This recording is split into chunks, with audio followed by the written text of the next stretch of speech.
하나님 말씀을 에스라 3장 1절에서부터 하겠습니다.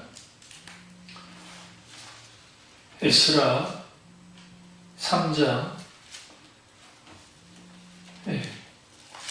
1절부터 보겠습니다. 에스라 3장 1절부터 말씀을 좀 보겠습니다. 네.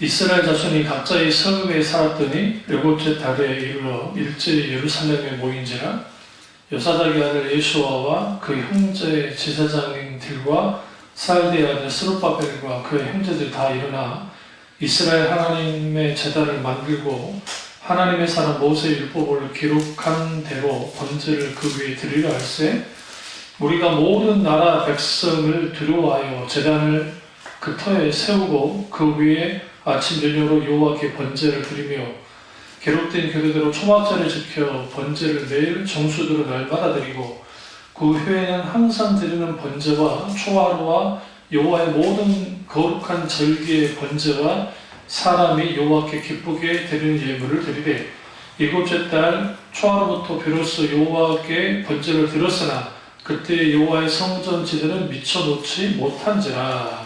아멘. 말씀 제목은 신앙의 기본에 충실하라는 말씀을 드리겠습니다. 신앙의 기본에 충실하라는 말씀을 드리겠습니다.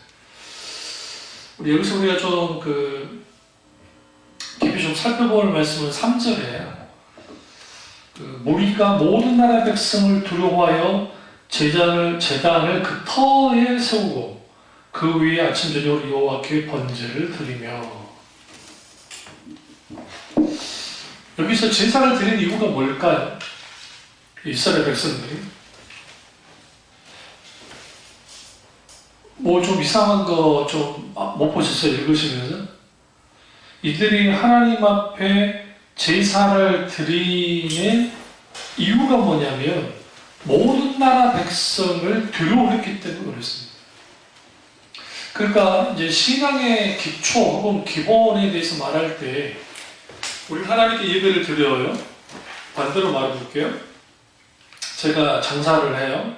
아니면 사업을 해요. 그런데 내가 망할까봐 두려워서 목사님을 모셔다가 예배를 드려요. 아니면 내가 좀 더 잘 되고 싶어서 목사님을 불러다가 예배를 드려요. 똑같은 거예요. 그럼 왜 이들이 모든 나라 백성을 두려워했다는 표현은 과장법이에요.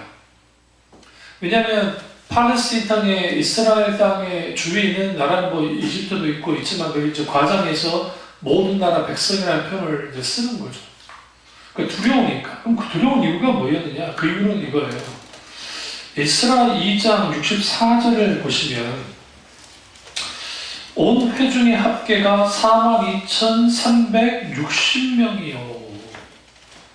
그러니까 그들의 회중의 수가 42,360명밖에 안 돼요. 그러니까 주위에 지금 자기들 주위에 있는 나라의 사람들의 수에 비하면 너무나 적단 말이에요. 이들은 다 포로 이후에 귀환했던 사람들입니다.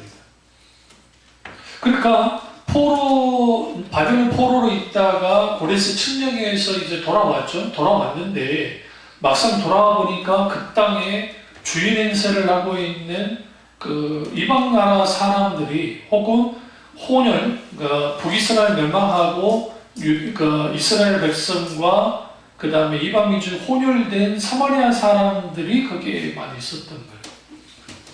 주변에 암몬, 모압, 에돔, 아라비아 사람들, 기타 등등 그런 사람들이 너무나 많았고 마치 그들이 삥 둘러져 있는 섬처럼 고립되어 있어요. 그 고립되어 있는 것이 두려워서 하나님 앞에 매사를 뭘 했더라? 제사를 드렸더라 라고 말합니다.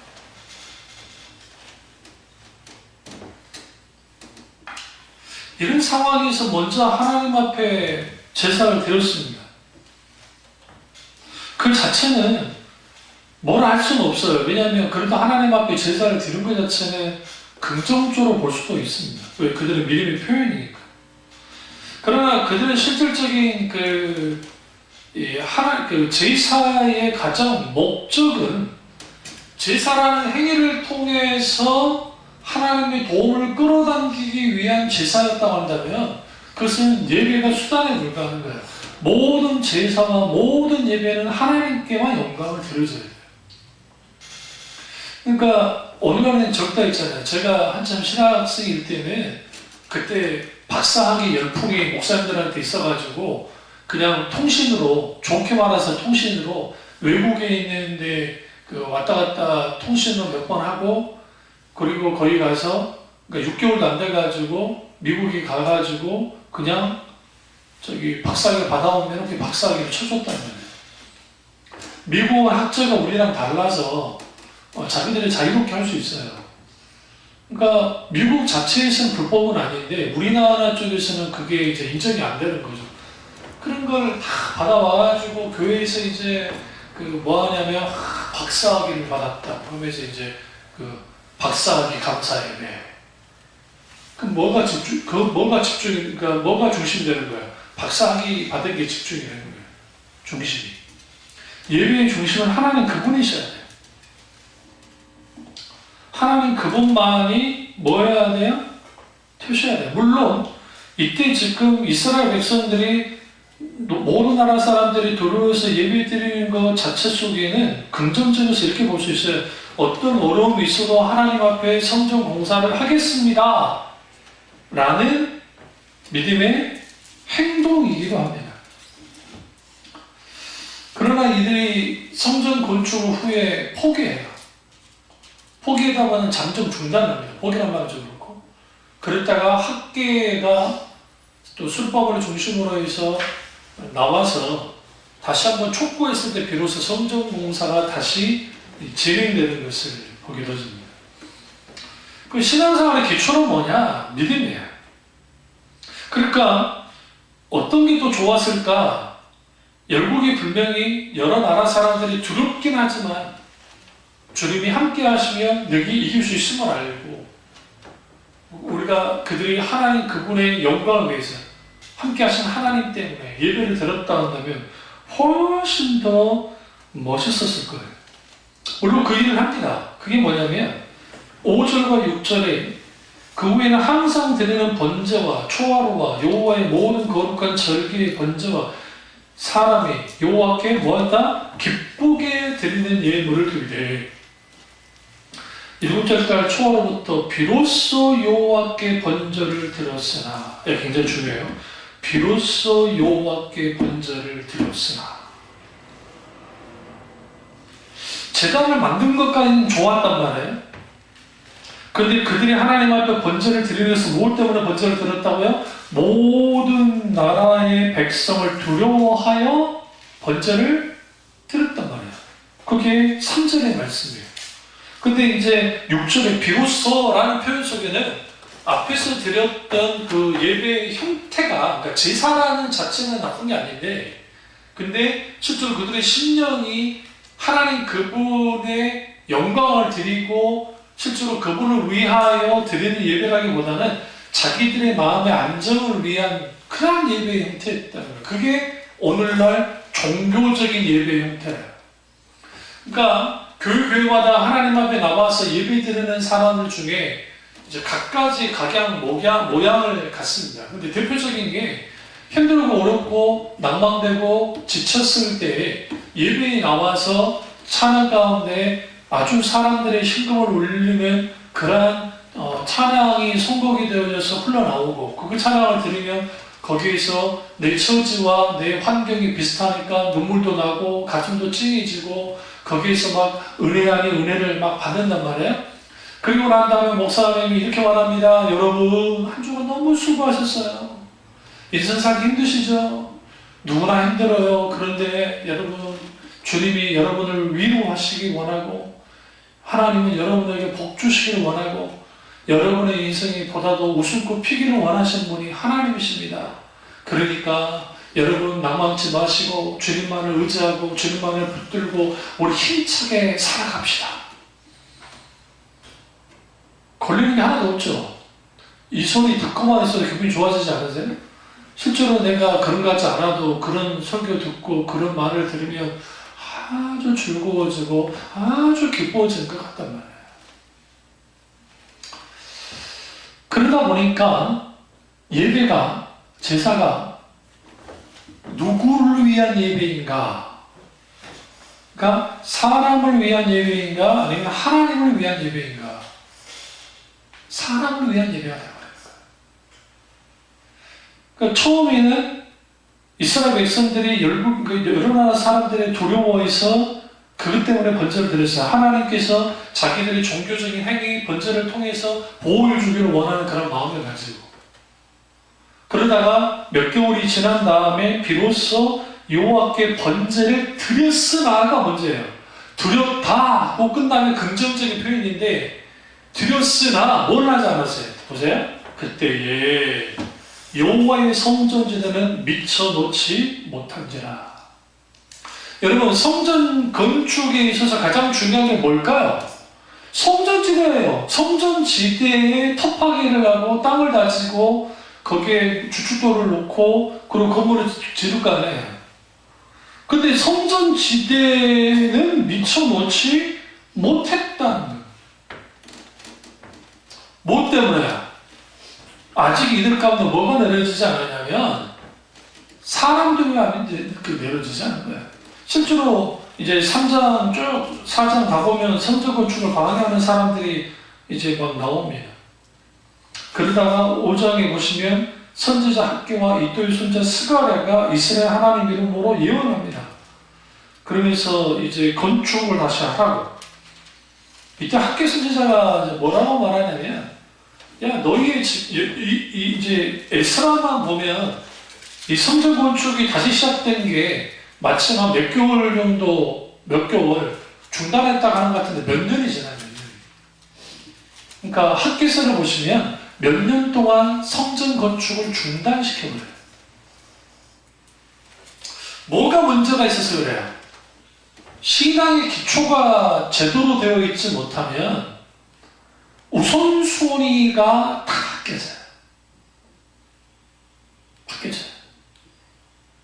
오늘 아침에 가슴 아프게 전직 대통령인 이명박 대통령이 이제 검찰청에 갔는데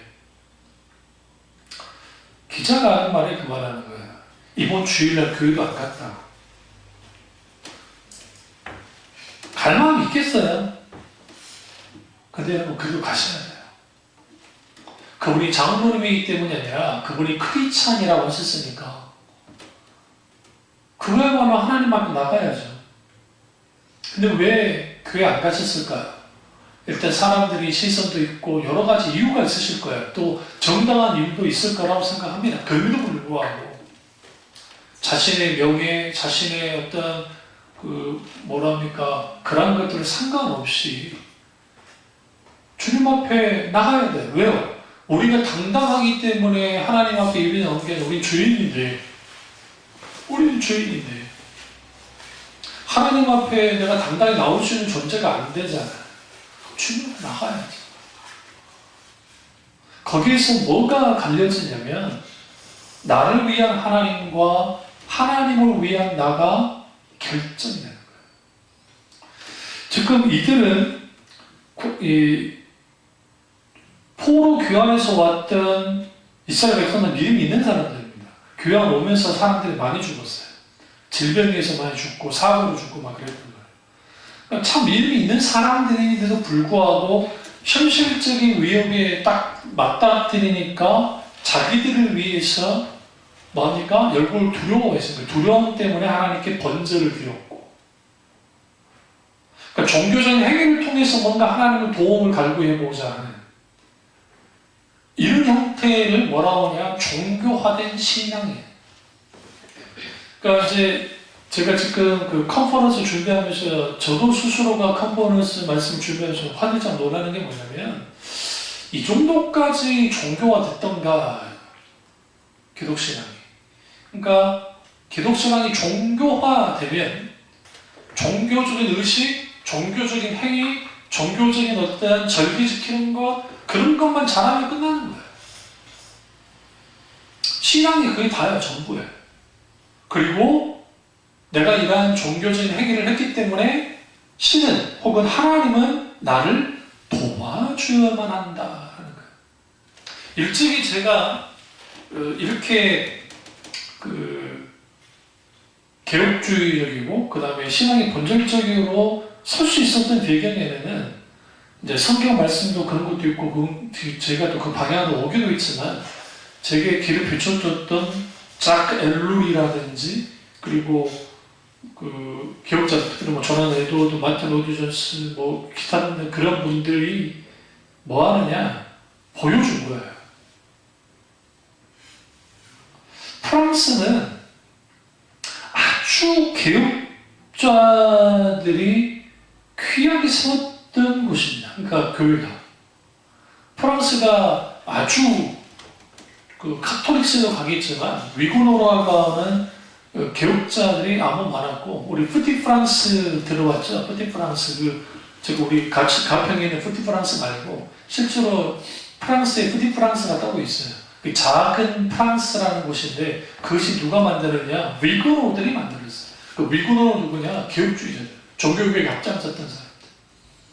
그들을 피해 학살을 하기 때문에 그들이 어디로 도망쳤냐? 스위스로, 독일로, 막 그쪽으로 도망쳐서 이탈리아도 마찬가지로 막 도망쳐가지고 그분들에 의해서 그 엄청난 그 장인 있죠. 장인정신이나 이런 것들이 그쪽으로 다 간 거예요. 스위스가 지금 그렇게 발전하게 된 것도 그 위그노들 때문에 이렇게 된 겁니다. 사실.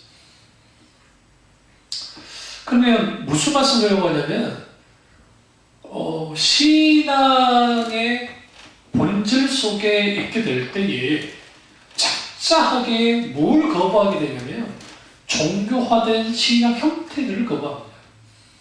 그렇다고 해서 의식을 파하자는 게 아니에요. 의식 자체는 문제가 없어요.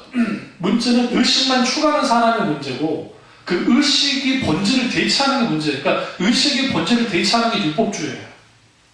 사람을 즐거워하고 사람이 중심이 되는 게 이본주의고 하나님을 수단으로 여기고 하나님을 이용해서 복을 얻으려는 게 계복주의고 그리고 교리로는 정통인데 생명이 없는 것이 죽은 정통이에요.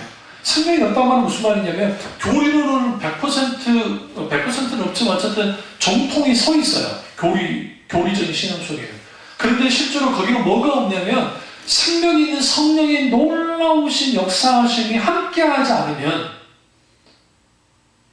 그리고 그것이 삶 가운데 신앙의 본질로서 나타나지 않으면 그 죽은 정통주의예요. 그 죽은 정통주의는 뭐보다 더 위험하다 했어요. 이단보다 위험하다. 왜? 그들은 옳다고 여기니까. 자기들이 옳다고 여기니까. 성전 지도에 미쳐 놓지 못한지라 라는 뭐냐면 왜 놓지 못했을까요? 들어온 거야 아직까지. 그들 의지가 없는 건 아니에요. 하고 싶어 해요.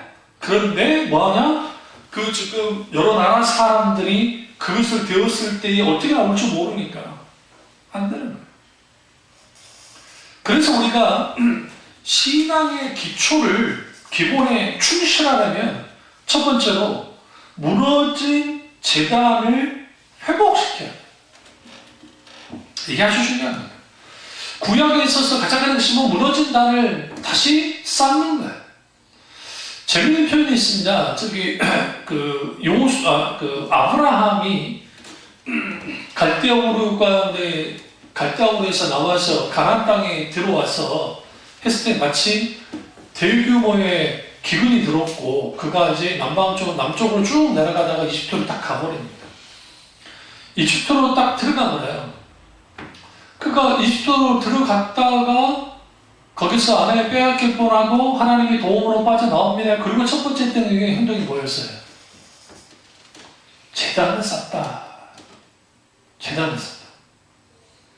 그러니까 우리 그 족장들의 믿음을 보시면 족장들이 하나씩 행동하는 것들이 다 뭐였냐면 그들이 그들의 신앙이 무너질 때마다 꼭 제단을 쌓아야 돼. 제단을 수축한다. 그 야곱도 마찬가지예요. 제단을 수축해요. 수축해서 하나님 앞에 뭐 하는 거예요? 제사를 드리는 거예요. 그것이 아주 중요합니다. 그런데 오늘날 예배가 무너지면 다 무너지는데 오늘날 예배가 다 무너져버려요. 돈 앞에서는 주일도 없어요. 노는 거 앞에서는 주일도 없어요. 실제로 미국 같은 경우에, 그러니까 유럽 같은 경우에 이제 허리데이, 우리나라 같으면 휴가철에 딱 되잖아요. 그럼 교회들이 문을 다 닫아요. 주일날도 문을 다 닫아요. 왜? 그 섬기는 목사들도 휴가를 가버리니까. 그럼 왜 목사들이 휴가를 갈 수밖에 없냐? 교인들이 안 와요. 그나마 조금 있는 교인들도 휴가철 되면 아예 안 와버려요. 그러니까 예배를 안 드려요. 그게 오늘날 유럽 교회예요. 뭐가 무너져 버렸어요? 치사가. 우리 착각하는 게 바티칸에 그 성배들을 성당하면 사람들이 엄청나 많아가지고 미사를 엄청나게 드리잖아요. 우리 그 뉴스라든지 그런 걸 보면. 근데 사실 그 사람들이 다 누구냐면 관계자들이에요. 그러니까 편신들도 있지만 또 관광객도 굉장히 많고, 그리고 거기 그 소위 성지순례 온다고 하는 그런 사람들이 와서 그렇게 하고 있는 거예요. 사실 우리나라처럼, 그러니까 우리나라 카톨릭처럼 그 성당에 가서 많이 모이는 교회가 그렇게 많지 않아요. 실제로 유럽 같은 경우에는 성당들이 있어도 거기에 그 자기들은 그 카톨릭 신자다라고 말은 하지만 실제로 성당에 나와서 미사를 드리는 사람은 극소수예요. 그렇게 많지 않아요. 사실 그 어마어마한 성당들을 유지하는 것은 다 관광 수입이에요. 그 관광 수입으로 그걸 보수하고 유지하는 것 뿐이지 사실 그래요. 그래서 우리나라 카톨릭이 한 350만에서 400만 된다고 하는데, 그러니까 매 주일마다 어쨌든 미사를 드리려고 와서 한 그런 데가 별로 없고, 실제로. 그러니까 왜 그러니까 카톨릭이 이렇게 변모하고 저렇게 변모하려고 하냐면 어떻게든 사람들 많이 모이게 해서 다시 재현하고 싶어서 그러는 거예요. 그런데 생명을 잃어버립니다. 그러니까 종교화된 신앙에는 그 의식과 형식과 그런 것들이 아주 중요하기 때문에, 전통이 중요하기 때문에 그 안에서 사람들을 휘어잡는 것을 만들어내요. 그래서 종교적인 장치를 만들어내서 여러 가지 음향장치, 조명장치, 그 다음에 예전의 형식, 그런 걸 통해서 사람들을 막 끌어들인단 말이에요. 놀랍게도 그렇게도 사람들이 모여요. 안 모이진 않아요. 근데 문제는 뭐냐면 생명이 없어요. 그럼 그게 카톨릭만의 문제입니까? 그렇지 않아요. 개신교 안에도 그게 흥행합니다. 그러니까 주일 낮예배 드릴 때에 그 예배라는 게 뭐냐? 그 예배 드리는 형식과 의식만 잘하면 신앙생활 잘하는 거예요. 그 개단장 목사님이 주일과 관련된 그 소노문 소고를 한번 그 발표하신 게 인터넷에 한번 올리신 게 있어서 제가 한번 그걸 출력해서 쭉 한번 읽어봤는데 참 절절해요. 왜 주일이 무너졌을까? 많은 사람들이 뭐 여가 혁명 때문에 좀 잘 살게 돼서 다양한 사회니까 이제는 좀 교회도 변화돼야 된다. 직업군이 상당한데 어떻게 주일만 모여서 예배 드릴 수 있느냐, 여러 주장들이 있고 하지만 그런 근본적인 원인은 딱 하나라는 거예요.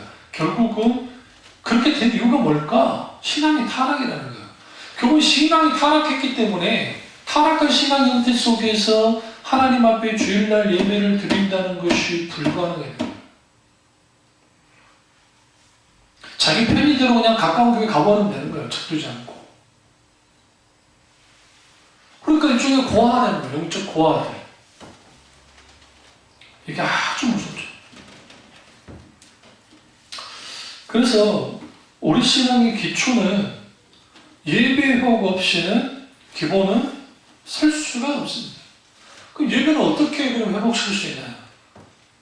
가장 먼저는 내가 예배 드리는 이유가 뭐냐는 거예요. 또 하나 내가 예배 드릴 수 있는 자격을 가지고 예배 드리는 것인가? 그건 아니에요. 예배는 내가 어떤 예배를 드릴 만한 자격이 있기 때문에 하나님 앞에 나와서 예배 드리는 게 아니라 내가 하나님 앞에 죄인이기 때문에 그리고 내가 하나님으로 말미암아 구원받았기 때문에 그 구원의 은혜에 감격해서 감사해서 나와서 드리는 게 예배예요. 근데 예배라는 게 주일가 됐으니까 시간 맞춰서 그리 나와서 예배 드리는 식으로 예배 드리는데 사실 율법주의 안에 있는 그 정통파 유대인이라든지 그 다음에 이슬람 교도들이라든지 금요일만 되면 그 회당이 그들의 모스크에 가가지고 하는 듯이 오늘 그 정도의 열정도 못 보여요. 그리고 그런 예배를 드릴 때 어떤 생각을 하지 않냐면 내 예배가 하나님께 받아들여지지 않을 수도 있다고 하는 생각을 아예 하지 않아요. 얼마나 담대한지. 내가 정성 들여 헌금을 준비하고 정성 들여 하나님 앞에 예배를 드리면 하나님이 그 정성을 보시고 예배를 받으신다고 생각해요. 그 정성 중요해요. 그러나 예수님이 하나님이 찾으신 예배는 성령과 진리로 드는 예배. 그러니까 과거에 우리가 번역할 때 신령과 진정으로 라고 한 표현을 쓰니까 이 진정이라는 것을 진심으로 정성으로 드는 예배라고 착각하는 거예요. 근데 이렇게 됐어요. Spirit and truth. Spirit 뭐예요? 영과 true, 진리로 혹은 진실로. 그러니까 여기 앞에 여기 이제 영어 성경에는 대문자 S로 되어 있기 때문에 당연히 그건 무슨 영이에요? 성령이에요, 성령. 홀이라는 단어가 없을 뿐이지 성령과 뭐로? 진리로. 성령 없이는 진리가 작동할 수 없고 진리 없이 성령의 역사가 나타날 수가 없어요. 그래서 이 둘은 같이 가져야 돼요. 그게 분명하게 있어야 돼요. 그러니까 아무리 막 불러보려고 막 성령 충만하고 해도 소위 자기들끼리 해도 거기에 메시지가 진리를 담고 있지 못하면 아무 의미 없어요. 아무리 막 옳은 설교, 바른 설교, 그리고 교리에 입각한 설교를 막 강단에서 해도 거기에 성령의 역사가 없으면 공허한 메아리예요. 그래서 성령과 진리로 예배드리는 자를 하나님께서 뭐 하신다? 찾으시느니라. 이게 아주 중요합니다. 그렇게 찾으신다. 예배 회복은 결국은 하나님과의 관계 회복 없이는 불가능해요. 원래 사람들이 그를 잊고 살아요. 그러니까 예배 회복을 위해서 이 사람들이 뭐 하느냐? 예배 시간에 늦었던 사람들이 정신을 차리고 예배 시간에 빨리 오면 회복될 거라고 생각해요. 내가 예배에 대한 기대감이 없었는데 내가 이제 기도하면서 하나님 올바른 예배 드리게 하시고 기대감을 가지고 하나님 앞에 그 자세를 가지고 나오면 예배가 회복될 거라 생각해요. 그런 자세 중요해요. 그런데 더 중요한 건 뭐냐면 하나님과의 관계 회복 없이 뭐는 없다? 예배 회복은 없어요. 불가능해요.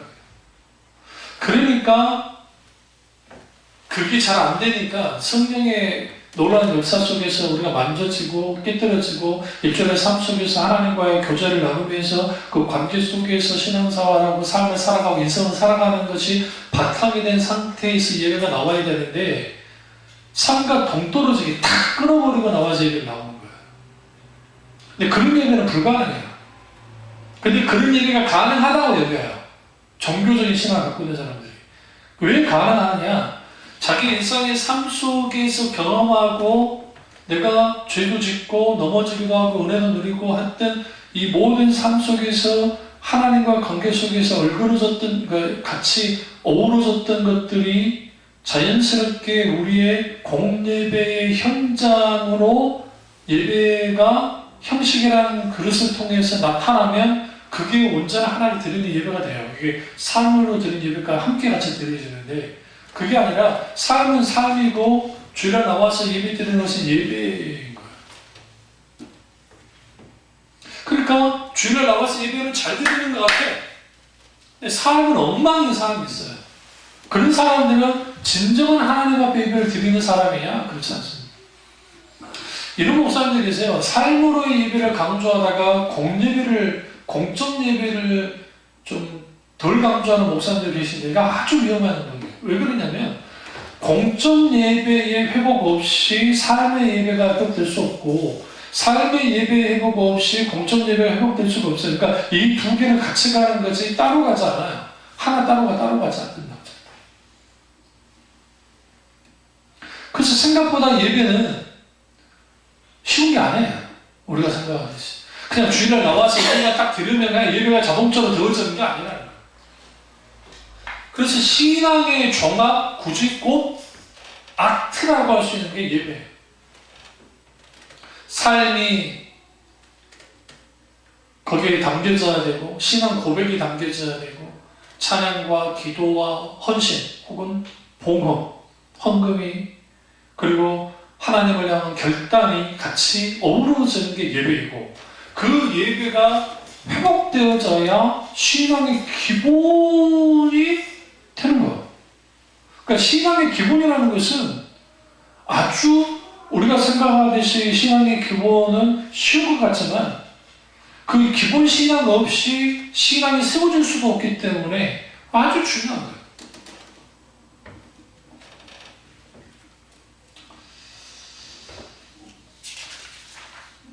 그러니까 이러한 그 예배에 도움이 없으면, 하나님의 도우심이, 하나님의 역사하심이 없으면, 우리의 예배라는 게 소위 말하는 반복적으로 와서 첫 바퀴 돌듯이 드리는 예배가 되어져 버리고, 처음 예수 믿고 은혜 받았을 때야 예배 드리는 게 즐겁고 좋지만 1년 되고 2년 되고 3년 되고 하다 보면 그게 익숙해지고, 제가 늘 말씀드렸죠. 그게 익숙함의 함정이라고. 익숙함의 함정에 빠져서 그게 권태감이 오고 나탐이 오고 영적 침체가 오고, 영적 침체가 오면 바로 가장 먼저 일어나는 게 뭐냐면 예배가 다 무너져요.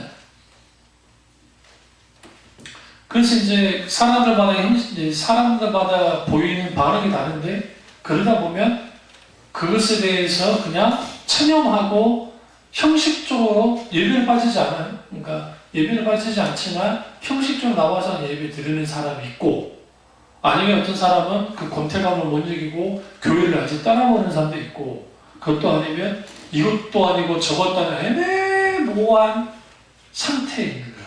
그러니까 양다리에 있어가지고 이게 하나님께 뭐 나온 것도 아니고 그렇다고 해서 세상으로 간 것도 아니, 애매모호한 형태에 딱 있게 돼요.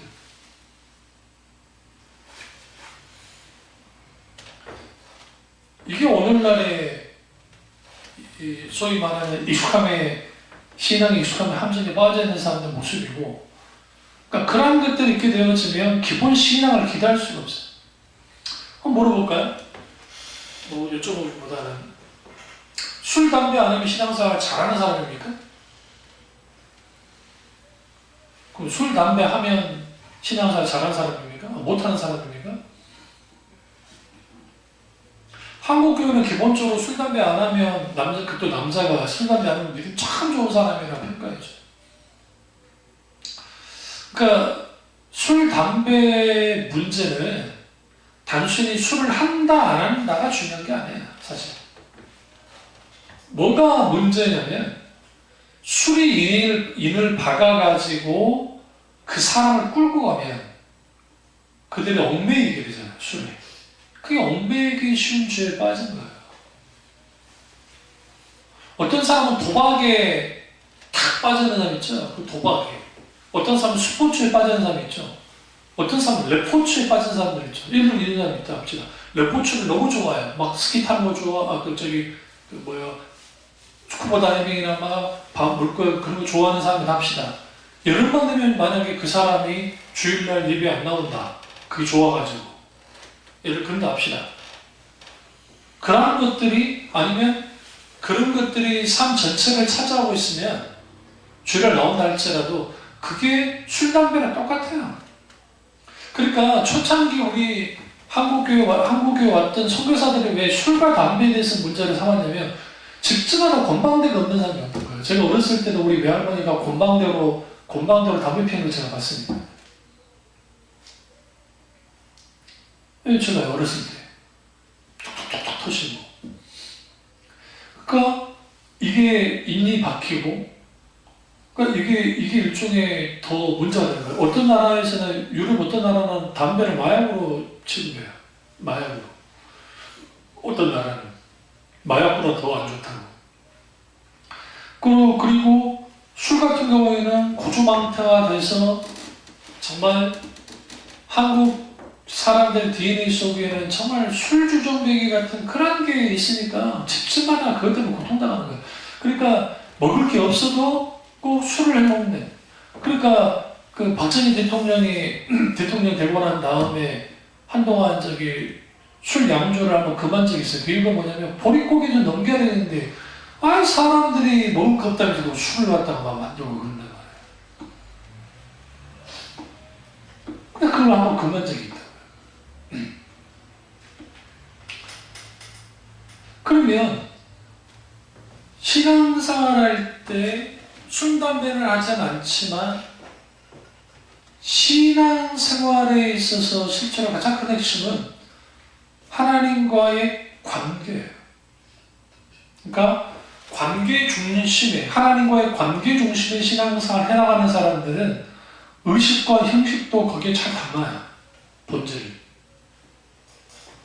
그게 아니라 소위 행사 중심의 신앙이라고 할 때, 여기서 행사 중심이라고 하는 무슨 말이냐면 교회에서 하는 여러 프로그램들, 교회 행사 여러 가지 그걸 따라가면서 내가 그것만 잘 따라가고 하고 나 술, 담배도 않고 그렇게 해서 신앙생활 잘한다고 생각한단 말이에요. 그게 한국 교회가 그렇게 만들어놨어요. 그렇게 하는 게.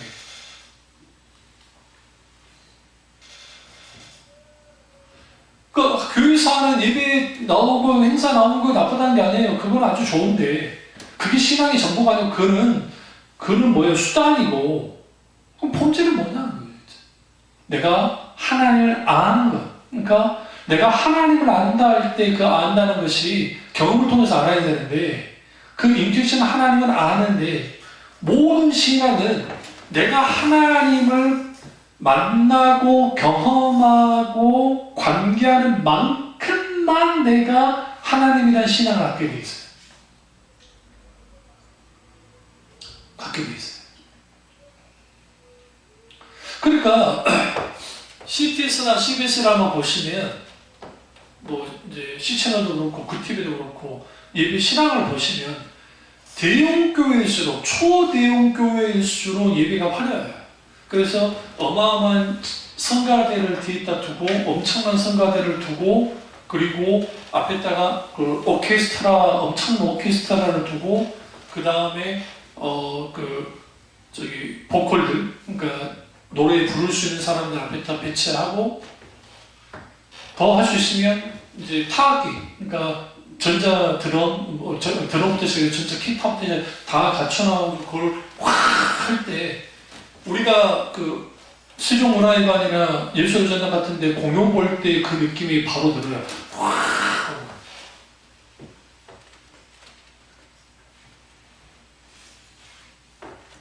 좋은 의미로 하면 예배를 돕는 행위로서 그렇게 하는 겁니다. 나쁘게 말하면 이미지는 조작이에요. 그래서 종교교육자들은 그 부분에 있어서 최소한으로 하기를 원했어요. 최소한. 찬양대를 두는 게 잘못됐다는 게 아니에요. 근데 사실 찬양대는 어떤 것이든 거기서 막 불같은 성령 임하소서 풍성한 은혜와 주사랑 역사하소서 역사하소서 이 시간에. 이게 제가 고등학교 1학년 때인가 그때 성가송을 나온 거예요. 이걸 우리가 이제 그 주의자님이 편곡을 해가지고 우리는 그걸 합창단에 나와서 우리가 우승을 했었는데, 근데 그러한 그래서 성령이 충만을 이 사성 파트를 보고 하면요, 이게 분위기가 확.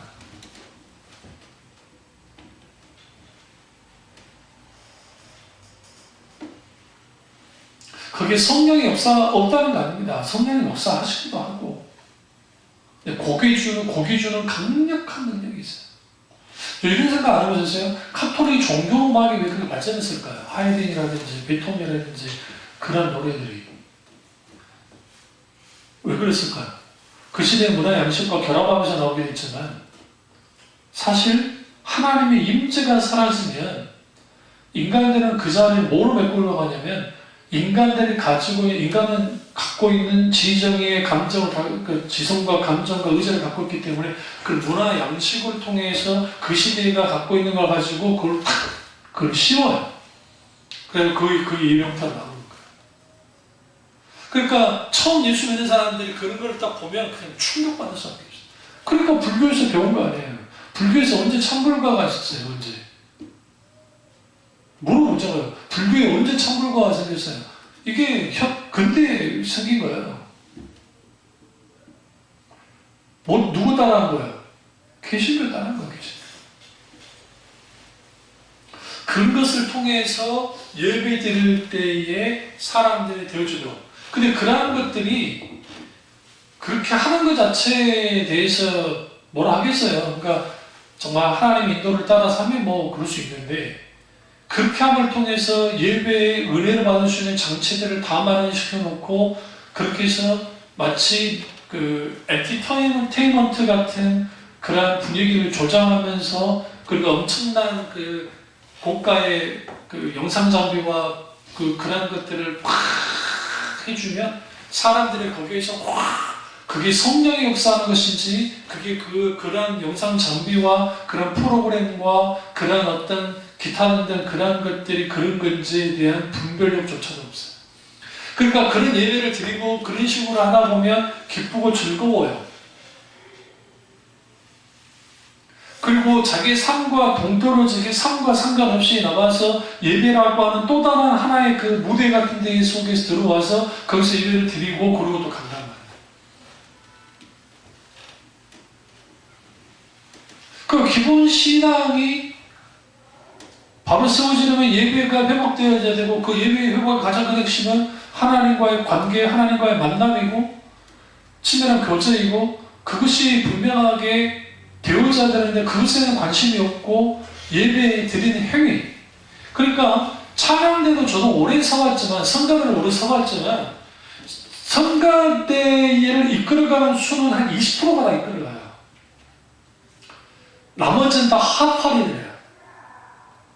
왜냐하면 테너 파트, 엘토, 소프라노, 그 다음 베이스 할 때 이걸 끌어줄 수 있는 사람들이, 진짜 잘하는 사람들이 필요하고, 저도 뭐 테너를 했지만, 근데 그 사람들이 그 음을 내주고 해주고 같이 해요. 근데 문제는 뭐냐면 노래 부르는데 모든 초점이 가버리는 거예요. 그래서 제가 늘 이제 헌신 예배나 다른 교회 인도하러 가거나 또 뭐 부흥이나 그런데 아니면 집회나 그런데 하다 보면 성가대원들만큼 설교를 안 듣는 그룹도 없어요. 안 들어요. 그러니까 예배에 같이 하는 일종의 스텝이라는 의미 속에서 그런지 모르지만, 그러니까 자기들은 찬양하고 그건 다 끝났다고 생각해요. 그리고 성가대라는 게, 오늘날의 성가대는 교회의 사람들을 머물게 하는 일종의 장치가 돼요. 그러니까 교회 등록하고 좀 있어 얼마 안 되고 좀 믿음이 있고 조금 괜찮다 싶으면 성가대 살아가고 성가대 살아가고. 대표기도도 교회 와서 몇 개월 안 됐는데 그걸 가능할 것 같으면 될 필요도 없어요. 기준이 어디에 있어요? 사람에 맞춰 사람. 직분을 시켜도 이 사람들 권사 주고 장로 주고 뭐 주면 봉사 잘할 것 같으니까 그렇게 해서 먼저 세워요. 그럼 헌신 봉사한다는 거죠. 이게 생산 논리가 일종의 직분 논리가 그게 그렇게 공공연하게 사용되어져요. 그 공공연하게 사용이 되니까 이게 그런가 보다 하는 거예요, 사람들이. 그런가 보다. 이게 오늘날의 신앙 형태. 너무나. 우리가 뭐 작으니까 뭐 찬양대를 둘 자료도 없지만 저는 처음부터 찬양대를 둘 생각이 없었어요. 개혁신앙에 입각해서. 그 이유는 뭐냐면 성가대를 두는 게 잘못됐다는 게 아니고 성가대는 분명히 다윗, 그리고 솔로몬 시대에 만들어졌던 건 불명합니다. 성경 자세히 보세요. 사도행전이나 그런 성가대가 보이던가요? 그러니까 성경 잘 생각해 보자고. 성경에 읽다 보면 성가대의 흔적이 안 나타나요. 그 구약의 전통을 끌고 들어온 거예요. 교회 전통으로. 그리고 그런 카톨릭 전통이에요. 왜 카톨릭이 그럴 수밖에 없었냐면 그것을 통해서 장엄한 미사를 드려야 됐거든요. 건물도 엄청나게 장엄하죠. 악기도 엄청나게 장엄하죠. 근데 거기에 최상의 것이 뭐예요? 목소리. 인간의 목을 이것만큼, 목소리만큼 더 장엄한 것도 없거든요. 그러니까 그 장엄한 미사를 드리기 위한 수단으로서 그런 이 성가대를 엄청나게 육성합니다.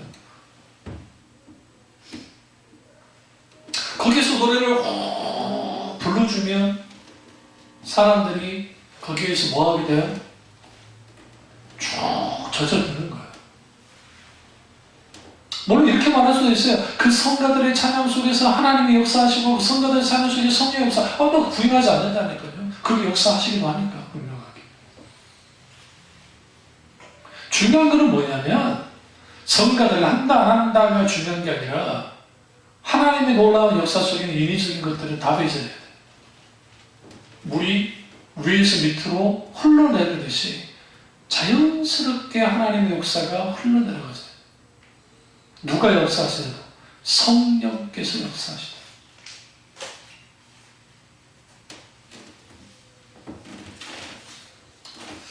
두 번째로 그 믿음이, 그러니까 신앙의 기본에 충실한 믿음을 가지려면 말씀을 근거로 하는 믿음이 있어야 됩니다. 말씀을 근거로 해야 돼요. 그러니까 하나님의 말씀이 우리 가운데 근거되지 않으면 아무 의미 없습니다. 이스라엘 백성들이 포로 귀환을 하게 된 가장 큰 배경이 뭐예요? 하나님께서 예레미야에게 예언한 것이 성취된 거예요.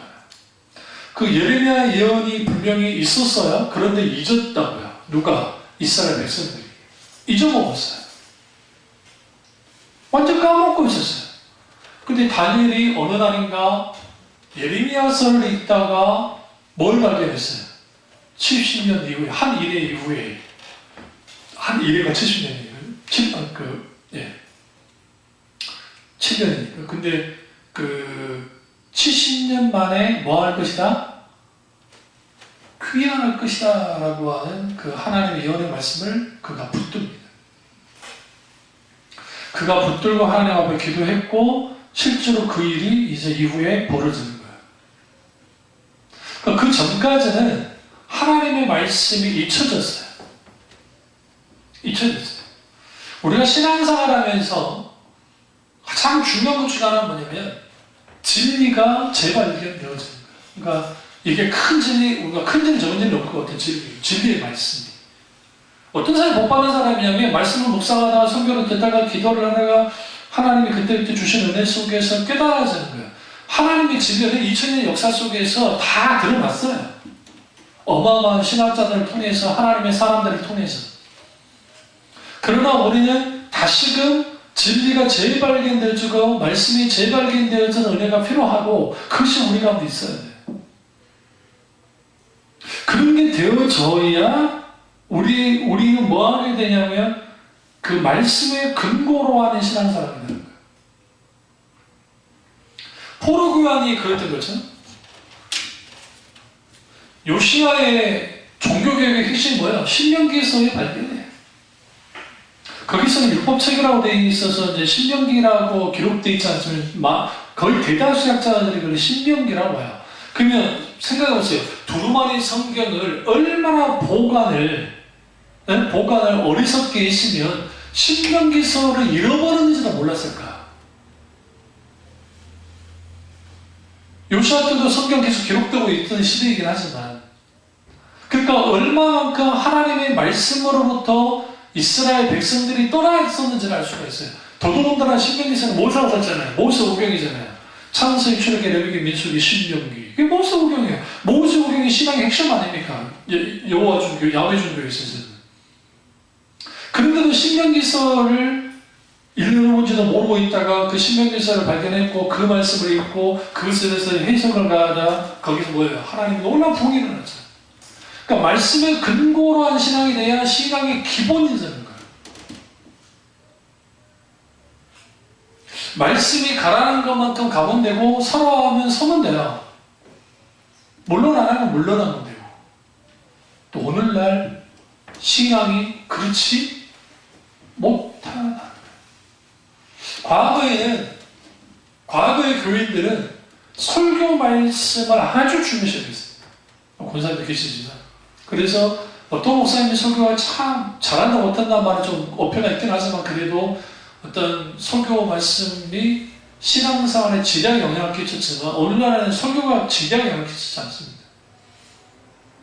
그 뭐냐면 뭐가 지대하게 영향을 끼치냐면 설교는 뭐 한참 뒤고 갖춰져 있는 거예요.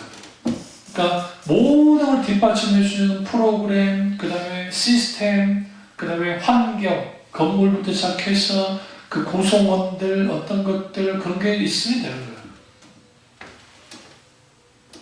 그리고 그렇게 신앙생활을 해요.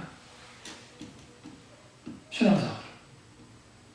그러니까 진리의 말씀에 부딪혀본 적이 없고 스카바리 주마이 걸러 넘어지는 메시지에 노출된 적이 없기 때문에 이런 사람들에 있어서 설교 메시지라는 것은 그거예요. 자기 감정을 끌어올려주고 뭔가 기쁘게 해주고 힘을 주고 용기를 주고 뭔가 자기를 위한 말씀을 생각하는데 그게 설교라고 생각해요. 자기를 위한 말씀, 내가 받아야 될 말씀. 이게 이제 예레미야 시대에 예레미야 이스라엘 백성들이 이걸 엄위한 말씀이라고 했어요. 우리말로는 엄위라고 되는데 이제 그 영어 성경에는 great라는 소리, 위대한 말씀. 위대한 말씀 주라. 우리를 향한 위대한 말씀이 어디 있냐? 라고 계속 물었어요. 근데 심지어는 이렇게 말합니다. 예레미야서에 보면 그들이 딱 자다가 깼어요. 눈곱도 띄기 전에 나와가지고 뭐 하느냐? 제사장이나 말씀을 전하는 사람들에게 가가지고 뭐라 하느냐? 오늘 하나님 우리에게 주신 위대한 말씀이 어디 있는가? 말해달라. 대단한 사람들이죠. 아침 일찍부터 가가지고. 그때 성경이 이렇게 말합니다. 그들이 원하는 말을 원했다. 그게 뭐였어요? 평화, 위로, 안식, 좋게 말해서 안식, 잘됐나? 뭐 하나님이 이루어 주신다. 뭐 복받게 해주실 것이다. 그런 걸 원했다는 거예요. 그러니까 하나님이 예레미야 이렇게 말합니다. 그 어미하다 그런 어미한 말씀을 하지 말라는 거예요. 그들은 다 어린아이부터 그러니까 소자부터 어린아이부터 시작해서 제사장이기까지 탐욕에 빠져 있다. 이제는 뭐다? 나의 말을 어미한 말씀이 아니라 그러니까 위대한 말씀이 아니라 거룩한 말씀을 하라. 거룩한 말씀. 그 거룩한 말씀이 뭘까요? 하나님의 말씀은 거룩하죠. 그 자체가. 그건 뭐냐면 설교 말씀은 교인들이 듣고자 하는 것을 설교하는 게 설교가 아니라 하나님이 회중에게 하고자 하는 말씀을 하는 것이 설교예요. 이 시대의 설교 메시지가 어떻게 바뀌어져 버렸냐면 사람들이 듣고자 하는 설교를 합니다. 그게 심리학적인 설교, 상담학적인 설교, 어떠한 설교들을 방식을 통해서. 그러다 보니까 뭐가 빠져버렸냐면 캐리그마라는 게 빠져버렸어요. 캐리그마라는 뜻은 뭐냐면 선포라는 뜻입니다. 선포가 사라져요. 그러니까 신앙의 근간이 하나님의 말씀이어야 되는데 그 하나님의 말씀이 신앙의 근거, 믿음의 근거가 되지 못하는 거예요. 근간이 되지도 못하고 그냥 여기서 조금 저기서 조금 이 목사님 설교 조금 또 어떤 목사님 쪽을 조금 해가지고 그게 자기 신앙화 시켜요. 근데 그 조금 받아들이는 게 뭐냐면 자기가 볼 때 옳다고 생각하는 걸 다 귀합해가지고 그게 이제 옳다고. 그래서 하나님의 말씀을 가지고 그 부분이 이게 아니라고 말을 해줘도 어떤 목사님이 그러셨다. 근데 그 목사님이 어떤 목사님들이에요? 큰 교회 목사님들이에요. 그 큰 교회 목사님들 설교 가운데 이렇게 설교하셨다고. 이게 뭐가 잘못된 거예요?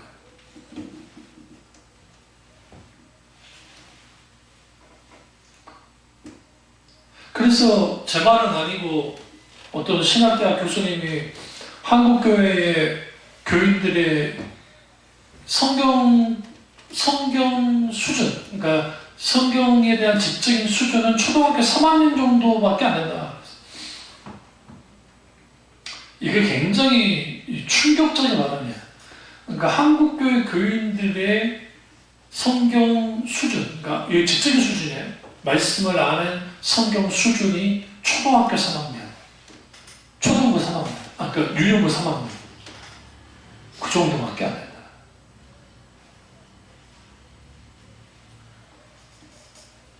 부끄러운 거. 왜 그렇게 부끄러워야 됐을까요? 성경 공부를 하잖아요. 성경 공부만 하는 거예요. 그러니까 뭐 좋다고 하는 말 알파 코스다, 오이코스다, 무슨 셀 관련된 그런 교재들은 풍성해요. 근데 그게 지적인 그 정보 수집 정도로 한다면 믿음은 정보가 아니잖아요. 믿음은 지식이 아니잖아요. 여기서 말하는 지식은 머릿속에만 있는 지식. 이걸 다시 표현하면 관념이라요, 관념. 머릿속에 머물러 있는 거, 그걸 관념이라고 표현해요. 근데 그 관념적인 믿음이라는 것은 믿음이 아니에요. 근데 너무나 많은 교인들이 관념적인 것이 믿음이라고 생각합니다. 자기가 지식적으로 조금 알면 다 그런 거라서. 그러니까 이단을 만나도 이단을 피하는 게 좋아요. 그런데 이단이 이래 말하면 그럴 수도 있겠네? 그런가?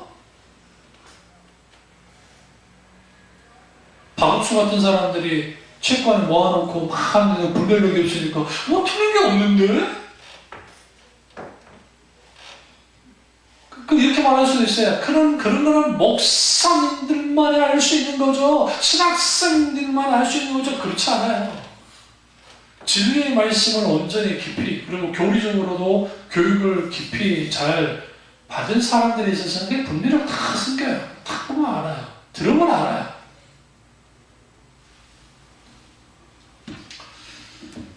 신앙의 기본에 충실을 해야 되는데 결국은 말씀을 근거한 믿음이 돼야 되고, 그리고 거기에 전통을 제가 부인하는 게 아닙니다. 전통 아주 중요한 거예요. 그러니까 만약에 전통을 거부해버리면 이게 자칫하면 이단으로 갈 수가 있어요. 오랜 세월 동안 어쨌든 믿음의 사람들이 전통을 갖고 나왔기 때문에 그 전통 자체가 나쁜 게 아니에요. 그리고 대부분의 전통의 출발은 뭐냐면 다 좋은 하나님의 부흥회 때 놀라운 역사 나타났을 때 나타났던 것들이에요, 사실. 그 전통이라는 게. 근데 그게 이후에 왜곡되어지고 잘못 해석되어지고 잘못 다루어지니까 문제가 된 거니까. 그래서 전통이 있는 믿음이 있어야 되고, 그리고 결국은 더 중요한 것은 삶과 직결되는 믿음을 가져야 돼요. 삶과 직결되는 믿음을 가져야 신앙의 기본인 거예요. 근데 이것을 소위 영성훈련을 주장했던 사람들이 이러한 것들을 다 어떻게 했냐, 영성훈련을 통해서 이러한 단계까지 올라가야 된다. 그래서 이제 우리가 이 말씀만 끊이겠습니다만은 그 사도 요한이 아이들아, 아비들아, 청년들아 라고 하니까 믿음의 아비 단계 있고 또 그러니까 믿음의 유아 단계 있고 무슨 단계가 있고 무슨 단계고 무슨 단계가 있다는 것은 이것은 설명해 주기 위한, 그러니까 헬라 사람들은 보편적으로 그렇게 설명을 해줘야 알아요. 그러니까 헬라어로 기록된 신약 성경은 뭐가 딱 담겨져 있냐면 헬레니즘이라고 하는 사상, 그 시대의 사조가 같이 딱 결합되어 있어요. 그러다 보니까 사도 요한의 서신 속에서 이렇게 구분되어주고 여기 속한 사람, 여기 속한 사람, 육신에 속한 사람, 이게 사도 바울이 이제 고린도 전서에서 말하잖아요. 후서에서 말하잖아요. 그런 것처럼 그렇게 해주면 그 헬라 사람들 혹은 유럽 사람들이 쉽게 이해했기 때문에 그렇게 해준 거예요. 구약에, 잘 보세요, 구약에 신앙의 애기 단계, 청년 단계, 그 다음에 소위 말하는 아비 단계가 있던가요? 잘 봐봐요. 이런 표현을 쓰죠. 어리석은 자, 통치, 어리석은 자는 이러하다. 그리고 교만한 자. 그게 왜 그러냐면 믿음에는 우리가 생각하듯이 이런 단계, 저런 단계, 저런 단계, 저런 단계, 저런 단계, 이것은 성경적이지 않아요. 그럼 왜 사도 요한이나 바울이 그렇게 했느냐면 그 풀어서 해줄 때에 신앙은 결국은 성숙으로 가야 된다는 것, 결국은 성숙으로 가야 된다는 것을, 영적인 스피리추얼 맨이 돼야 된다는 것을 풀어서 그렇게 해준 것 뿐이에요. 풀어서.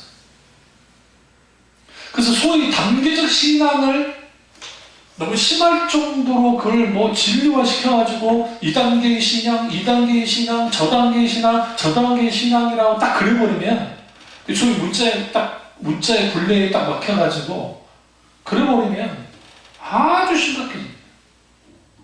아주. 모든 신앙은 결국은 예수 그리스도를 닮아가는 방향성을 가져야 되고, 우리에게 필요한 게 뭐예요? 그래서 영적으로 성숙하는 거죠. 기본이, 베이직이라는 그 기본이, 신앙의 기본에 충실한 사람들이 성숙해져요. 이 기본은 계속 유지해야 돼요. 이걸 기본기라고 표현했어요. 기본기에 충실한 사람들. 우리나라 축구가 여러분 아세요? 중고등학교 때까지 20세 그때까지는 유럽 친구들하고 붙었을 때도 밀리지 않아요. 오히려 월등해요. 근데 이게 성인으로 딱 가면 갑자기 실력 차이가 확 나요. 그 이유가 뭐냐면 우리나라는 이겨야 돼요. 게임을. 안 그러면 감독들이 잘리니까, 코치들이 잘리니까. 그러니까 무조건 이기는 축구를 해야 돼요. 그러니까 무리하게 시키는 거예요. 무리하게 그러니까 그 아이들의 개성을 갖다가 해줘가지고 그 아이가 막 발생활을 익히고 해서 게임에 있어서 하도 해야 되는데, 그렇게 하면은 무조건 호불호 빼버리고 말 안 듣는다고 해버린다고. 그러니까 무조건 자기들이 시키는 대로 기계적으로 공을 차야 돼.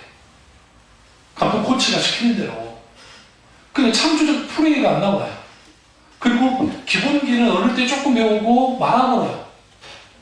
기본기를. 근데 유럽의 명문 축구 선수들이나 그런 사람들은 뭐냐면 기본기를 성인이 돼도 계속 유지시키죠. 계속. 당연히 딱 성인이 되면 체력적인 것도 있고 당연히 있겠지만 수준이 달라지는 것처럼 우리도 마찬가지예요. 신앙의 세계도 기본 신앙에 충실해야 돼요. 신앙의 기본에 충실해야 성숙함으로 가요. 그리스도를 닮아가는. 그 때문에 이 소리를 하는 거죠.